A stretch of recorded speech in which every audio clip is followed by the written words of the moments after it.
Bab 196. Ketenangan adalah kekuatan terbesar. Ini adalah pertama kalinya Sianer mencicipi daging kuda. Setelah menggigitnya, dia langsung merasa sangat lezat. Mereka bilang daging kuda tidak enak, tapi kenapa daging kuda yang kamu masak rasanya enak sekali? Haha, ini resep rahasia yang tidak bisa diberitahukan kepada orang lain. Kalau kamu suka, makanlah lebih banyak. Kamu bisa merebus daging babi atau daging kambing dan memakannya kapan saja di kemudian hari, tapi kalau kamu ingin makan daging kuda, kamu harus mengandalkan keberuntungan. Lin Hai berkata kepadanya sambil tersenyum. Aku tidak memuji kamu, kamu harusnya bisa membuka restoran dengan resep yang begitu enak ini, bisnis kamu pasti berkembang pesat hanya dengan menjual hidangan ini. Ketika saya di Guiyufang, aku sudah mencoba banyak makanan lezat dari darat dan laut, tetapi ini pertama kalinya saya mencicipi daging yang rasanya begitu enak. Lin Hai berkata dengan serius, karena kalian semua mengatakan daging ini sangat enak, maka aku harus membuka sebuah restoran di masa depan, spesialisasi daging bumbu.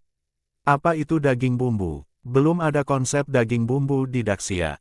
Potongan daging besar yang biasa mereka makan direbus saja. Ketika mereka mendengar tentang daging bumbu, mereka tidak mengerti apa artinya. Ini daging bumbu yang kamu makan. Pertama, kita perlu menggunakan bumbu untuk membuat rebusan, lalu masukkan daging dan rebus dengan api besar. Orang kaya dan berkuasa tidak suka makan daging babi, tetapi daging babi lebih murah dan lebih lezat. Kita bisa menjual daging kambing bumbu kepada orang kaya, dan daging babi kepada rakyat biasa. Lin Hai dengan cepat menjelaskan metode bisnis ini dalam waktu singkat, meskipun keuntungan dari bisnis ini jauh lebih sedikit daripada penjualan alkohol dan tiket lotre, tetapi dengan populasi yang begitu besar di ibu kota, angka penjualannya pasti tidak akan buruk. Tidak akan sulit untuk mendapatkan ratusan ribu tak perak dalam setahun. Seperti kata pepatah, tidak peduli seberapa kecil kaki nyamuk, itu tetaplah daging. Dulu aku berpikir bahwa bisnis ini akan menghasilkan uang dengan lambat dan aku tidak punya waktu untuk menjalankannya, tetapi sekarang setelah diusulkan, Lin Hai merasa bahwa memulai bisnis rumah makan bukanlah hal yang buruk. Tentu, bisnis daging lezat seperti ini pasti akan bagus. Kami akan sering datang untuk membantu setelah kamu membuka bisnismu, kata Sianer. Kalau begitu aku akan mendengarkan saranmu ini.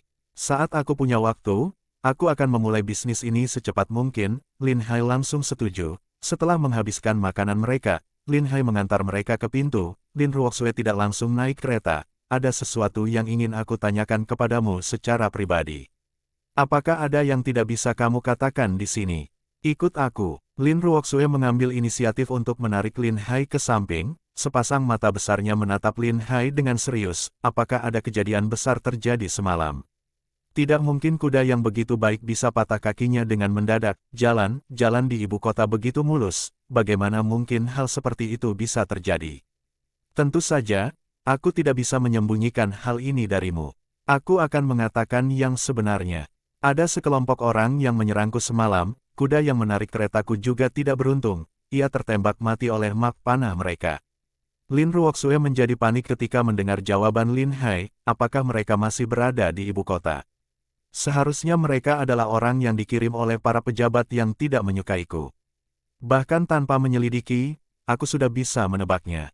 Agar tidak membuat musuh waspada, aku telah memblokir semua berita. Ini tidak boleh disebarkan. Kamu harus merahasiakan masalah ini dan jangan memberitahu siapapun. Aku mengerti. Kamu harus lebih berhati-hati. Akan ada lebih banyak musuh di masa depan. Mereka pasti akan melakukan apapun untuk membunuhmu. Waktu ayahku kalah dalam pertempuran, aku selalu merasa ada sesuatu yang tidak beres, tetapi tidak ada waktu untuk menyelidiki. Kekuatan militer ayahku dicabut. Lin Ruoxue tampak sangat tertekan. Ayahnya adalah seorang raja dari dinasti saat ini, dan meskipun ia tidak memiliki kekuatan militer, ia tetap dilindungi oleh para prajurit elit. Namun, keadaan Lin Hai tidak sama, dan hanya para pemburu setia inilah yang melindungi keselamatannya. Ketika Lin Ruoxue memikirkan hal ini, ia tidak dapat menahan diri dan merasa sangat khawatir. Jangan khawatir, mereka pasti akan lebih tenang setelah kegagalan mereka kali ini. Dan aku juga akan menyelidiki hal ini secara diam-diam dan menemukan beberapa bukti yang akan memberatkan orang. Orang itu, mereka yang menjadi musuhku tidak akan pernah berakhir dengan baik. Nada bicara Lin Hai menjadi sangat dingin, dan niat membunuh yang kuat terlihat dari matanya. Ia selalu mengendalikan emosinya dengan sangat baik. dan bahkan ketika ia diserang oleh para pembunuh itu, ia tidak menunjukkan fluktuasi emosi apapun. Untuk meyakinkan Lin Ruoxue, Lin Hai tidak menyembunyikan apapun darinya, dia mengucapkan semua yang ada di pikirannya. Melihat moral Lin Hai yang tinggi, Lin Ruoxue tahu bahwa ia pasti bisa mengalahkan semua musuhnya. Dia pun merasa jauh lebih tenang. Karena kamu begitu yakin, aku pun merasa tenang. Aku akan pergi ke kantor surat kabar dulu. Lin Hai melihat mereka pergi. Selanjutnya, Lin Hai kembali ke kantor dan mengutus orang untuk menyelidiki asal-usul para pembunuh itu. Karena para pembunuh itu dari Daxia, maka mereka bawa potret para pembunuh itu dan menyelidiki mereka dengan saksama. Tidak ada yang bisa disembunyikan, dari mana orang-orang itu berasal, hanya dengan bertemu dengan orang yang biasa mereka temui. Mereka sudah bisa menyimpulkan siapa dalang di balik layar. Berita tentang percobaan pembunuhan yang gagal itu segera diketahui oleh Menteri Pendapatan dan Menteri Pekerjaan Umum. Mereka awalnya mengira seluruh ibu kota akan berada di bawah status darurat militer lagi untuk menyelidiki masalah ini, tetapi ternyata tidak seperti yang mereka sangka. Tidak ada pembunuh yang kembali. Mereka menunggu sampai hari berikutnya, tetapi tetap tidak ada kabar, sama seperti biasanya, seolah-olah tidak terjadi apa-apa. Mereka berdua segera bertemu untuk membahas apa yang harus dilakukan selanjutnya. Tidak perlu diragukan lagi bahwa upaya pembunuhan itu pasti gagal, tetapi mereka tidak dapat memahami situasi ini. Apa sebenarnya masalahnya? Mungkinkah orang-orang itu sudah melarikan diri? Mereka bahkan tidak membunuhnya. Menteri Pekerjaan Umum mengerutkan keningnya. Semakin tidak ada gejolak, semakin dia merasa tidak tenang. Bagaimana mungkin? Mereka semua adalah pembunuh yang terlatih. Tidak mungkin mereka akan mengkhianati kita. Menteri Pendapatan juga terlihat sangat kesal. Mereka mengirim begitu banyak orang, tetapi tidak ada pergerakan sedikitpun. Mereka semua menghilang. Terus kenapa tidak ada berita sama sekali? Aku sudah mengirim orang ke kantor pemerintah untuk mencari informasi. Mereka juga mengatakan tidak terjadi apa-apa. Ini adalah sebuah kebohongan di siang bolong. Apa yang sebenarnya ingin dilakukan Lin Hai? Mungkinkah kejadian ini ditutup-tutupi seperti ini? Menteri Pekerjaan Umum terlihat sangat cemas. Orang ini benar-benar mengerikan. Dia melakukan ini dengan sengaja untuk menyerang kita secara psikologis. Perdana Menteri benar, orang ini tidak bisa dilawan dengan mudah. Ini sungguh keterlaluan. Kita tidak bisa menyentuhnya sedikit pun. Dia hanya seorang pejabat tingkat 4. Menteri Pendapatan membanting meja dengan marah. Kita akhiri saja masalah ini di sini. Semakin sering hal ini terjadi, semakin terlihat bahwa dia sangat mengerikan. Mungkin dia secara diam menyelidiki kejadian ini. Apakah orang yang kamu cari itu bisa dipercaya? Jangan sampai mereka menyebutkan nama kita. Jangan khawatir, para pembunuh itu bahkan tidak tahu bahwa kita yang mengutus mereka. Aku juga menghubungi orang yang mengutus para pembunuh itu secepat mungkin. Tidak peduli seberapa kuat mereka tidak akan bisa menemukan informasi apapun, jawab Menteri Pendapatan. Bagus. Kali ini Lin Tianhui benar-benar telah menemukan orang yang sangat luar biasa. Tidak heran Ibu Suri berusaha sekuat tenaga untuk melindunginya. Kita benar-benar harus lebih berhati-hati di kemudian hari. Aku merasa keadaan semakin tidak aman, kata Menteri Pekerjaan dengan ekspresi serius. Bab 197. Berhadapan langsung, Lin Hai sudah mengutus orang untuk menyelidiki asal-usul para pembunuh itu. Kemudian dia mulai memilih kertas untuk mencetak tiket lotrenya. Meskipun dia baru saja akan memulai mencetak tiket lotre, tetapi ketentuannya sangat tinggi. Lin Hai memikirkan belasan cara untuk mencegah tiket lotrenya dipalsukan. Dia mencari orang untuk mengukir stempel baja dan berbagai segel anti pemalsuan. Setelah merekrut orang, mereka akan menjalani pelatihan khusus. Untungnya, dia merekrut beberapa penjaga toko terlebih dahulu, dan setelah sedikit pelatihan, mereka sudah mengelola bisnis secara langsung. Setelah seharian sibuk, para pekerja telah mengetahui proses lotre. Beberapa dari mereka tidak bisa menahan diri untuk tidak mengeluh. Hal ini akan merampok bisnis rumah judi, dan banyak penjudi yang mungkin akan membeli lebih banyak tiket lotre. Mereka tidak akan pergi ke rumah judi lagi. Karena jika mereka bisa memenangkan hadiah pertama dalam lotre, mereka tidak akan perlu khawatir tentang makanan dan pakaian selama sisa hidup mereka dan mereka akan menjalani kehidupan yang kaya. Investasi lebih sedikit, untung lebih banyak. Hal ini jauh lebih menarik. Iklan tentang lotre juga sudah dimuat di surat kabar dan segera menarik perhatian banyak orang. Hanya dengan mengeluarkan 2 sen, mereka berkesempatan memenangkan 5.000 tak perak. Ini seperti mimpi. Aturan dan cara bermain sudah ditulis dengan jelas. mereka hanya perlu memilih nomor saja. Berita itu menyebar ke seluruh ibu kota dengan sangat cepat, dan banyak orang ingin membeli tiket lotre dengan tujuan meraup banyak uang dengan keberuntungan.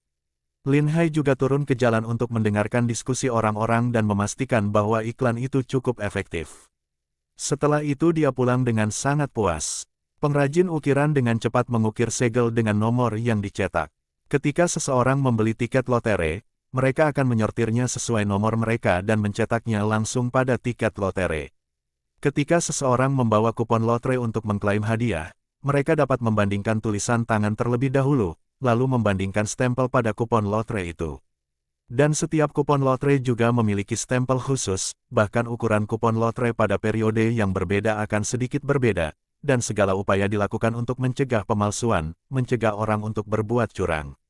Banyak orang sudah tidak sabar untuk membeli beberapa kupon lotre setelah kuponnya keluar. Jika mereka bisa memenangkan hadiah utama, mereka tidak perlu khawatir tentang makanan dan pakaian selama sisa hidup mereka lagi. Gong Yanwu juga sudah menerima berita itu. Lin Hai telah diserang lagi, dan semua pelakunya adalah orang dari Daxia. Setelah membaca catatan yang berisi pesan tersebut, Gong Yanwu meletakkannya di atas lilin dan membakarnya. Wajahnya terlihat sangat dingin. Bagaimana mereka bisa begitu berani? Mereka melakukan hal seperti ini di ibu kota. Aku tidak akan pernah memaafkan mereka. Meskipun pada awalnya Lin Hai sudah menyinggung orang-orang dari 5 keluarga, terutama keluarga Chen yang memusuhi dia.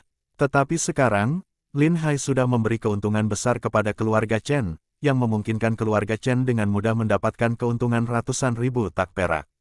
Kedua belah pihak telah mencapai rekonsiliasi yang baik. Tentu saja tidak mungkin bagi keluarga bangsawan untuk mengirim pembunuh untuk membunuh Lin Hai. Namun, saat memenangkan hati keluarga bangsawan itu, dia sudah menyinggung para pejabat yang berkuasa itu, termasuk Perdana Menteri. Ada kemungkinan besar bahwa para pejabat itu yang mengirim pembunuh.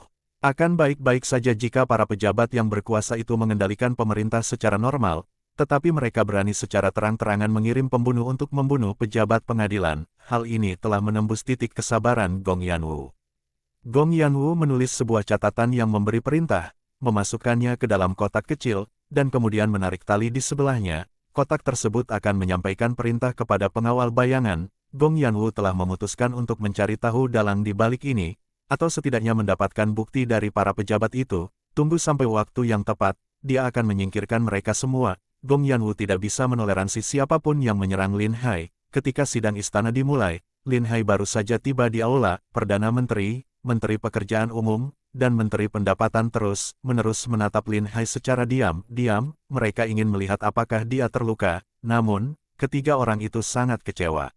Lin Hai tampak sama seperti biasanya dan sama sekali tidak tampak terluka. Dia masih bersandar di pilar besar, tertidur dengan mata terpejam. Lin Hai tidak menutup matanya sepenuhnya, tetapi mengintip dari celah matanya. Dia melihat ekspresi para pejabat sipil dan militer di pengadilan. Benar saja, dia melihat Perdana Menteri dan 3 orang lainnya terus-menerus menatapnya secara diam-diam, dan ekspresi mereka sangat tidak wajar. Lin Hai tertawa dingin di dalam hatinya.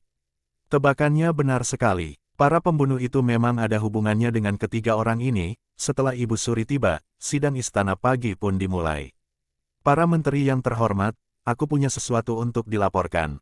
Lin Hai adalah orang pertama yang melangkah maju dan berkata, Yang mulia, kamu punya sesuatu yang sangat penting untuk dilaporkan. Gong Yanwu sedikit tertegun, dan berpikir dalam hati, apakah dia akan memberitahu semua orang tentang kasus pembunuhan itu. Silakan. Baru-baru ini Prefektur Jingzhou menemukan bahwa beberapa keluarga kaya dari daerah perbatasan telah datang ke ibu kota. Menurut penyelidikan, orang-orang itu semua melarikan diri dari tempat asalnya. Aku secara khusus sudah mencari mereka dan menanyai mereka dengan saksama, dan mereka mengatakan bahwa ada pergerakan pasukan musuh yang tidak biasa di perbatasan. Meskipun penempatannya berbeda dari masa lalu, aku khawatir musuh memiliki niat jahat terhadap Daxia. Aku pikir kita harus mengintensifkan pertahanan prajurit perbatasan untuk mencegah serangan mendadak dari musuh. Gong Yanwu sedikit terkejut ketika mendengar berita itu. Seperti itu. Mereka sungguh berani menyerang Daxia saat ini. Aku pikir kita harus merekrut prajurit secepat mungkin dan membuat semua persiapan untuk menghadapi perang. Perdana Menteri berdiri dan berkata, merekrut prajurit bukanlah tugas yang mudah. Merekrut pasukan baru tidak hanya akan meningkatkan biaya makanan dan gaji. Tetapi baju besi dan senjata juga merupakan pengeluaran besar. Setiap hal itu akan menghabiskan banyak uang. Yang terpenting sekarang adalah istana kekaisaran tidak punya uang, dan sangat mustahil untuk menambah pasukan. Lin Hai curiga bahwa Perdana Menteri ingin mendapatkan keuntungan dari hal ini dan mengambil kesempatan untuk menggelapkan uang. Karena Kementerian Pendapatan berada di bawah kendalinya, sangat mudah untuk memalsukan laporan saat membeli makanan, kuda, dan senjata. Karena mereka tidak bisa menghasilkan uang dari proyek pemeliharaan air, jadi mereka langsung mengusulkan wajib militer. Yang mulia Perdana Menteri, jangan terlalu panik. Aku hanya mengingatkan kamu, biarkan pengadilan mengambil tindakan pencegahan terlebih dahulu. Faktanya, sejauh ini, pergerakan pasukan musuh yang tidak biasanya itu belum menunjukkan tanda serangan terhadap Daxia kita. Karena gerakan mereka kali ini berbeda dari yang sebelumnya, mereka hanya memobilisasi setengah pasukannya. Selain itu, orang-orang di daerah perbatasan tidak banyak yang mengungsi. Lin Hai langsung berkata, situasinya masih belum jelas, dan tidak realistis untuk merekrut pasukan baru. Dan juga prajurit yang baru direkrut, tanpa pelatihan yang ketat, bukanlah tandingan bagi kavaleri musuh. Jika mereka dikirim ke medan perang, mereka hanya akan menjadi bulan-bulanan musuh. Oleh karena itu, yang terpenting sekarang adalah mengambil tindakan pengawasan yang ketat dan mengandalkan pertahanan kota untuk menahan serangan mendadak dari musuh. Tentu saja, ini hanya tindakan pencegahan saja. Betapa konyolnya, ini hanya gangguan kecil dan sudah menyebabkan keributan besar.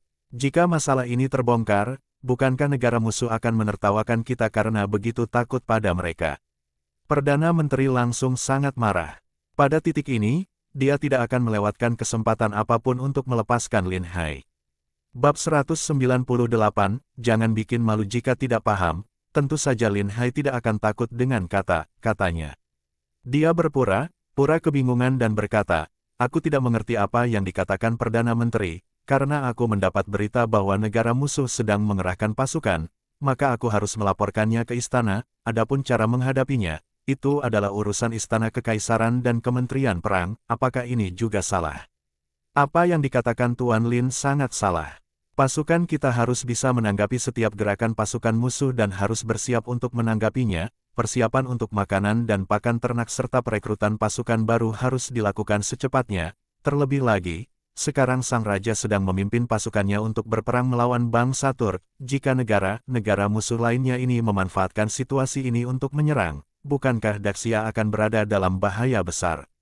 Menteri Pendapatan segera berkata, Yang Mulia terlalu penakut. Aku percaya bahwa ketika berhadapan dengan musuh, kita harus menghadapinya serius secara taktis dan melawannya secara strategis. Tidak ada kata terlambat untuk bersiap, bahkan jika negara musuh ini ingin memanfaatkan situasi sekarang untuk menyerang Daxia, masih ada pasukan Daxia yang menjaga perbatasan, dan kita dapat mengandalkan pertahanan kota untuk melawan musuh. Bahkan jika musuh menyerang dengan sekuat tenaga, pasukan kita bisa mengandalkan keuntungan dari tembok kota yang tinggi untuk menghentikan mereka dengan sejumlah kecil pasukan saja, tidak perlu memobilisasi pasukan yang besar. Kita akan segera merekrut pasukan secepatnya setelah pihak musuh melakukan serangan, cukup dengan persiapan yang baik saja untuk mencegah penyergapan dari musuh. Meskipun Menteri Pendapatan bertanggung jawab atas uang istana, dia tidak tahu banyak tentang strategi perang. Lin Hai adalah orang dari masa depan. Dia telah membaca banyak novel perang, kedengarannya sangat masuk akal, wajah Menteri Pendapatan memerah setelah dikritik, dan dia tidak tahu bagaimana caranya membantah Lin Hai. Gong Yanwu merasa sangat senang saat dia melihat Lin Hai membuat Perdana Menteri dan Menteri Pendapatan terdiam. Dia berkata, Tuan Lin benar. Daxia kita dijaga dengan baik. Selama tidak ada serangan mendadak, musuh tidak akan bisa menerobos. Kementerian Perang segera kirimkan pesan penting untuk memerintahkan para prajurit perbatasan untuk meningkatkan pertahanan mereka. Jika musuh menyerang, kita hanya perlu mempertahankan kota, tidak perlu keluar untuk berperang. Ibu Suri bijaksana, selama kita bisa mempertahankan kota, musuh tidak akan berdaya. Di saat Raja sudah mengalahkan bangsa Turk, kita bisa mengirim pasukan bantuan untuk membantu. Negara kecil itu tidak lain hanyalah badut. Tentara Daxia kita bisa memusnahkan mereka dengan mudah. Lin Hai menyanjung kaisar di istana, dan menggemakan Gong Yanwu. Dia secara langsung menolak usulan Perdana Menteri untuk merekrut tentara. Baik, Ibu Suri, aku akan segera melakukannya, jawab Menteri Perang.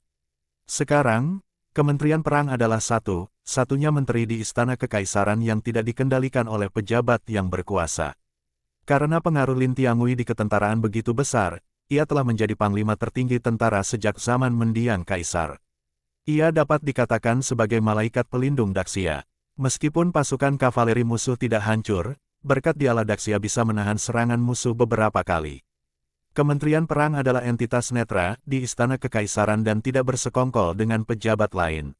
Baiklah, sekarang masalah ini telah diselesaikan, mari kita bicarakan hal lain.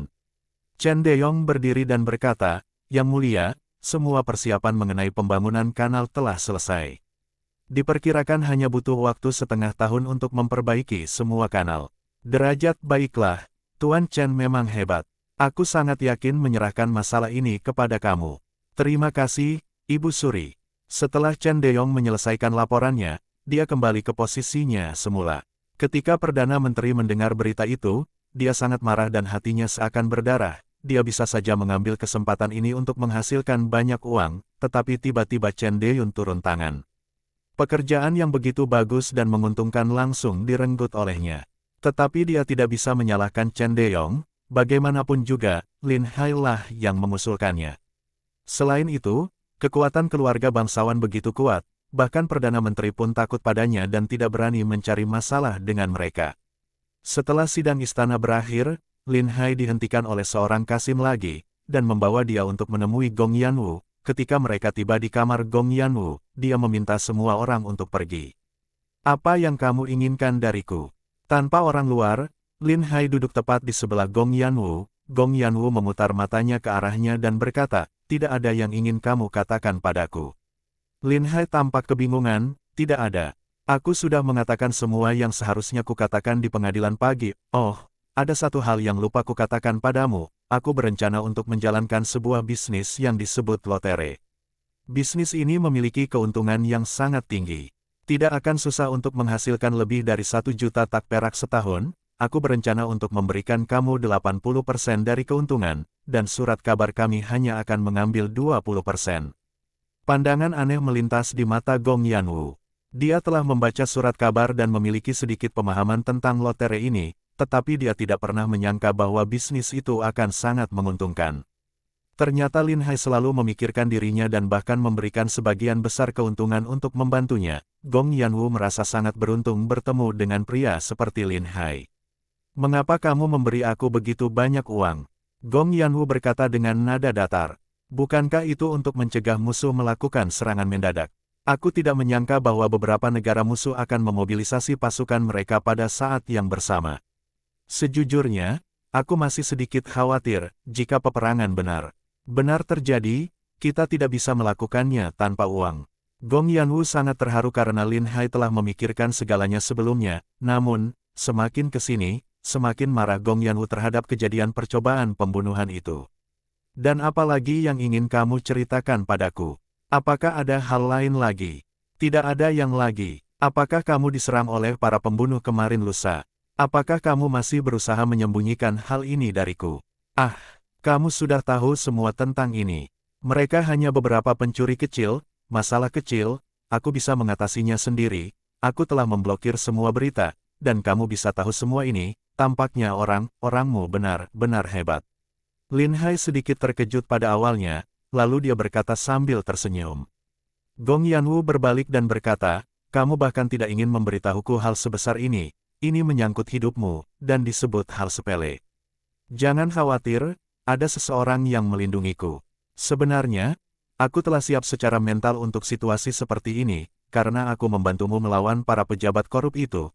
Tentu saja aku harus bisa menahan serangan balik mereka, dan juga, para pembunuh yang mereka kirim itu terlalu lemah, dan kami berhasil menghabisi mereka semua tanpa cedera. Lin Hai menceritakan secara rinci apa yang terjadi hari itu. Gong Yanwu sangat gugup saat mendengar hal ini.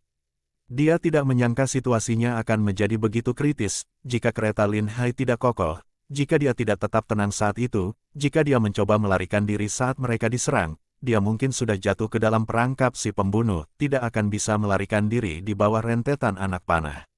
Ini terlalu berbahaya. Bagaimana kalau aku menugaskan lebih banyak penjaga untukmu, untuk keselamatanmu?